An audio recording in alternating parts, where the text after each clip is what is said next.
I heard your sound in the garden. I was afraid. I hid myself. When the woman saw that she couldn't escape notice, she came trembling, and she fell down. I'm done hiding. Now I'm shining like I'm born to be. Oh, our time, no fears, no lies. That's who we're born to be. Let's pray together. Blessed are you, eternal one, our God, ruler of time and space, who has kept us alive and sustained us and helped us to arrive at this moment. Amen. So in K-pop Demon Hunters, Maggie Kang, who grew up in Toronto and attended Sheridan College, by the way, and her co-writer and director, Chris Applehands, tell the story of Rumi, Mira, and Zoe. Together they form the girl group Huntrix, a trio of young Korean pop stars with some of the world's most iconic and famous voices. And, oh, by the way, their voices aren't just something they use to entertain millions of fans and chart hit after hit. There's more. Turns out their singing is imbued with some kind of special supernatural power, and they are the latest in a centuries-long line of women who've used music to create a kind of mystical barrier of protection and drive away the demons that prey on humankind. Are you following? They are demon hunters. They are K-pop stars. And you might say that's what makes the story glamorous and exciting, but it's much deeper than that. Because, for those of us who don't happen to be world-famous musicians or secret supernatural warriors, there's something underneath all that glitter and all the thrills that makes K-pop Demon Hunters into a story that's relatable. And, a relatable story is a powerful story. And what I'm talking about is shame. Most of us know what it's like to contend with that, don't we? Shame enters the story just when it feels like our heroines are on top of the world. Huntrix has just finished a wildly successful world tour, all the while kicking lots of demon butt in the process. They're finally getting a chance to relax and rest and to regain their energy. And as soon as they're rested, they're going to be ready to release a new single that's going to become another chart-topping hit and going to create even more demon-bashing musical energy. All that stuff is happening. But right about now, those of us watching will learn that Rumi, the group's lead vocalist, is living with a shocking secret passed down from her parents. Now, Rumi's mother, now deceased, was also in a girl group and was also a demon hunter. But her father, it turns out, was a demon. So Rumi, the demon hunter, is actually 50% human and 50% demon. One half of her identity is made up of what she and her partners are sworn to destroy. And she can't tell anybody about it. Meanwhile, Rumi's mentor, Celine, who was one of her late mother's bandmates back in the day, has instilled within her and the whole group this mantra, a saying that goes, "Our faults and fears must never be seen." Our faults and fears must never be seen. So Rumi's demon side shows up in two main ways. First, she has these angular purple patterns on her skin. You saw those in the clip. They kind of look like a cross between like a bad rash and those like geometric tattoos that were really big in the 90s. All demons have these patterns, the story goes. And then second, Rumi's singing voice over the course of the movie starts to weaken and fail. And that is a huge problem. Not just because she needs her voice to keep on being a world-famous pop singer. The problem, and this cuts to the heart of the movie's conflict, is that when something is harming you, there's really no way to heal from it if you're too busy hiding and pretending that it's not there. So Rumi is doing something here that we all do. And she's feeling that isolating feeling that comes with a pain that we all know too well. The shame, the hiding, the pain, the isolation. These are such timeless and familiar pieces of human experience, and they show up way back at the very beginning of the Bible. They leap right out at us from the first pages of the book of Genesis. I heard your sound in the garden. I was afraid. And so I hid myself. Gordon read those words to us earlier. These are the words of a sacred story about the very first people. And if we're paying attention, we can see that it's a story about us too. Now, across history, readers and interpreters have taken the story of the first humans, the people that we call Adam and Eve after their titles in the story, and we've decided that this is definitely a story about sin. Told to do something, told not to do something rather, we do it anyway. It's the classic definition of sin. And we're not wrong to read that into the story necessarily, but what the text really highlights isn't so much sin, it's shame. Yes, the two people in the garden did something they were told not to do, but when, as the story goes, they realize that they're about to be visited by their Creator, their whole self-concept changes. They begin to see one another differently. They begin to notice one another's nakedness. Now, the nakedness wasn't something new. The chapter before pointed out that they'd been naked and didn't feel embarrassed about it at all. But now that they've done something that they shouldn't, it's as if their every impulse is to hide. They've got to hide the fact that they ate the fruit. They start to make excuses, pass blame in order to hide the fact that they made the choices they made. They suddenly see themselves. They start to see their own bodies as things that must be hidden.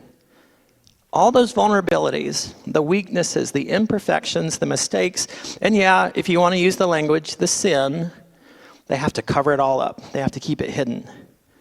I heard your sound in the garden. I was afraid, and I hid myself. Kind of sounds like Rumi, doesn't it? Our faults and fears must never be seen. Maybe that sounds like us too. Because we all have faults, we all have fears, we all mess up.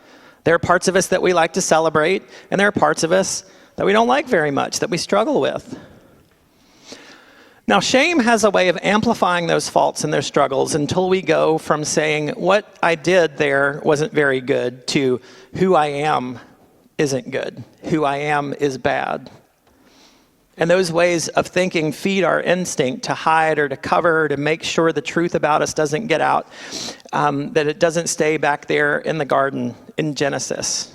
That stuff keeps showing up again and again and again. It shows up in another story that we heard today. A story about a woman in the Gospel of Luke. She has been suffering for 12 long years, the text tells us. 12 years of bleeding, 12 years of pain, 12 years searching for something to cure her. 12 years of being told there is something unclean about her body. 12 years of believing that she herself is unclean.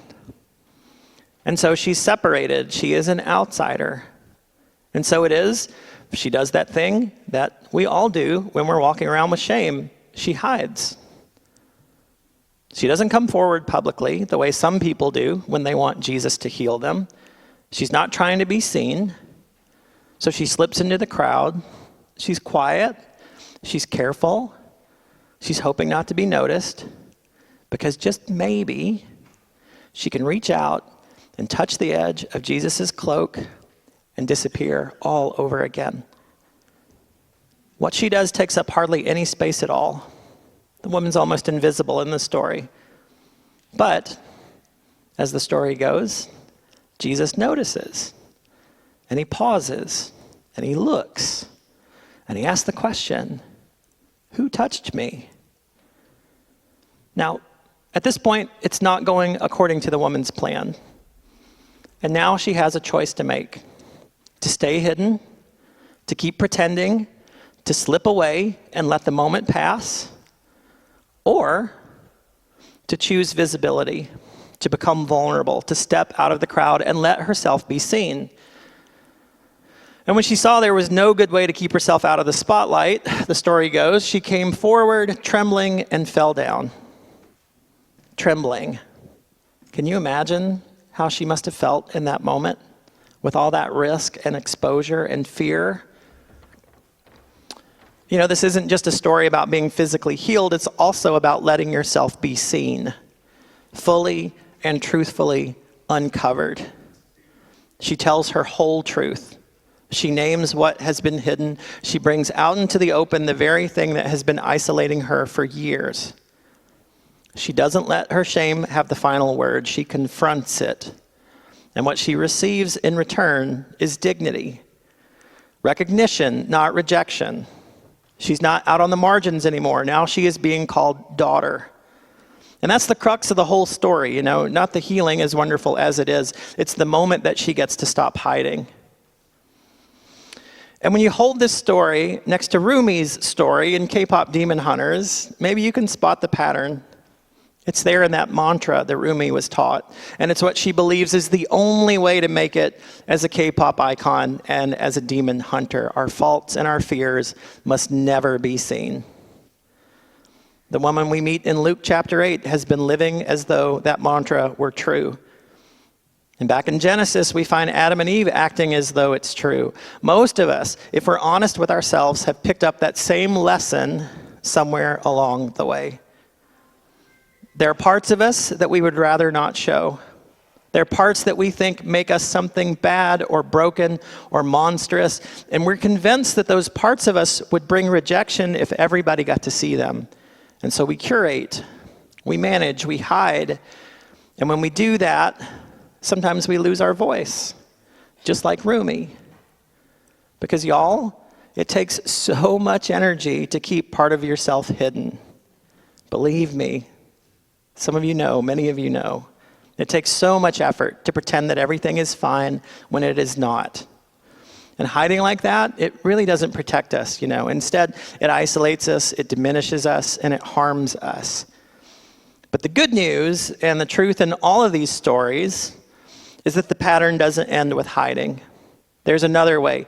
It's in the words to that song that we heard earlier in this morning's service. I'm done hiding, now I'm shining like I'm born to be. No fears, no lies. That's who we're born to be. There is something deeply true in that pop lyric, isn't there?